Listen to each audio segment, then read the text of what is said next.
Ang buhay ay may mga kwento. Kilalanin ang isang ina na nagpapakita ng katapatan at pag-asa sa kabila ng pagsubok. Pinagtibay ng panahon at pinatatag ng kahapon.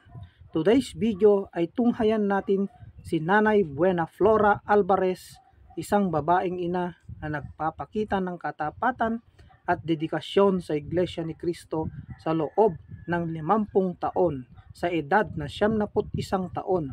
Siya ay isang simbolo ng lakas, pag-asa at pagtitiwala sa Diyos. Ang kanyang kwento ay isang inspirasyon sa lahat, lalo na sa mga kabataan at sa mga naghahanap ng kahulugan sa buhay. Sa paglipas ng mga dekada, siya ay nakaranas ng pagsubok at mga tagumpay, ngunit ang kanyang pananampalataya ay nananatiling matatag. Tangkilikin natin ang kanyang mga kwento at matuto sa kanyang karanasan.